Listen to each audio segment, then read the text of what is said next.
Eto na nga pala yung mga nabago sa dating pangkalakal na Honda Dash. Medyo sumasarap na sa mata tignan yung mga nakakabit na pyesa dahil medyo malaki na rin nagbago sa itsura. Kaya kung gusto nyo nga rin pala makita yung magiging final looks nito, ipapakita ko dito sa video na to yung mga naisalpa ko ngayon na pyesa.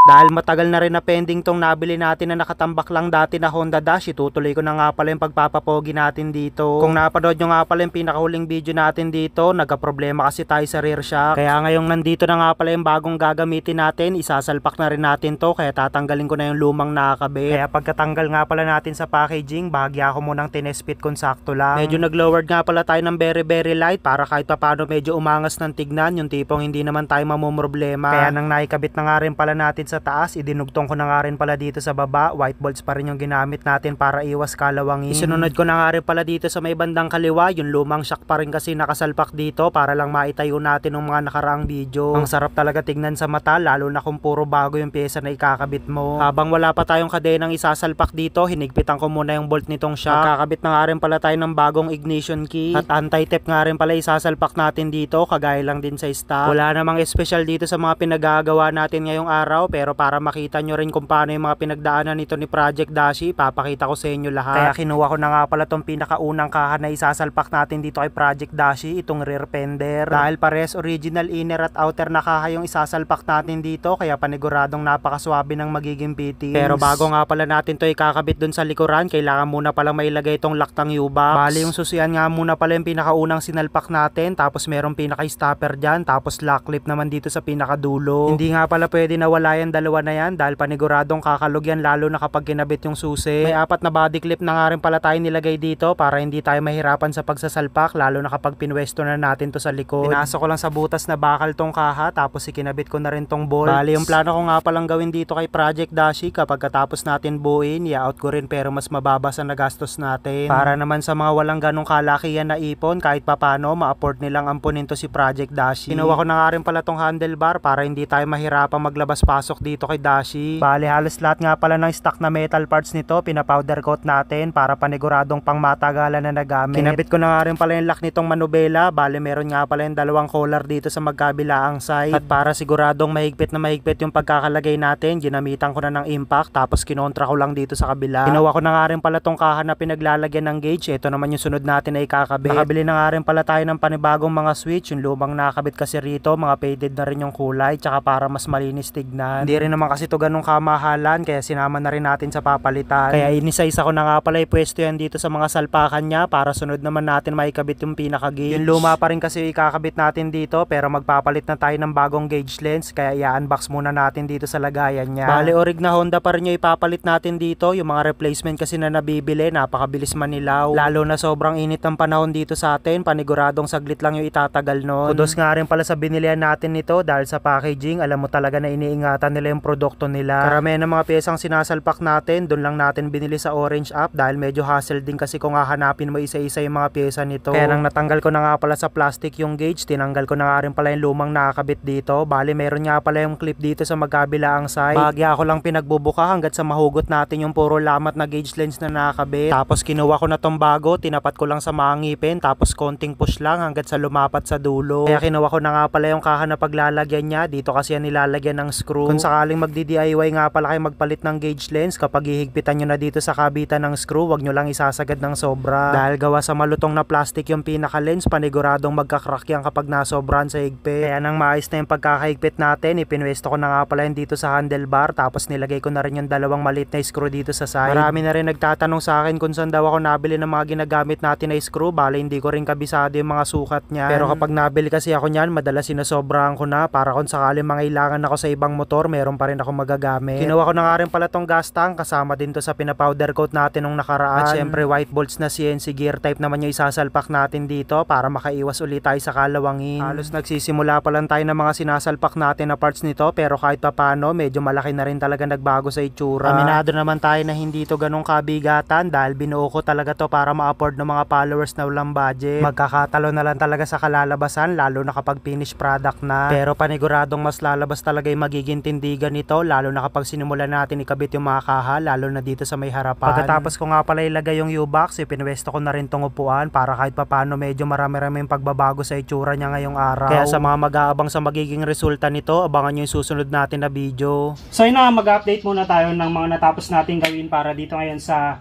day 8 nito ni Project Dashi. So medyo matagal-tagalan tayo na pending dito dahil marami kasi tayong inasikaso ng mga nakarang linggo. Pero ngayon, ayun, tinutuloy na nga pala natin magsalpak ng pyesa. So sa mga hindi nakapanood kanina ng mga ginawa natin, ayan, sinalpak na nga pala natin yung U-box, yung upuan. Pero hindi pa to nakatornilyo tong upuan, pero nilagay na rin natin yung rear fender. Ayan na, nilagay na rin natin yung pinakasusian ng U-box dyan. Tapos yung ignition key, nandito na rin. Tapos dito naman sa may bandang gauge, ayan, nagpalit na nga pala tayo ng gauge lens, pero yung lumang speedometer gauge yung ginamit natin para at least kahit pa paano ay makatipid ng bahagya, pero okay pa naman yan. Tapos ito yung kinakabitan niyan, yung pinaka-case, yung mga switch, andyan na rin.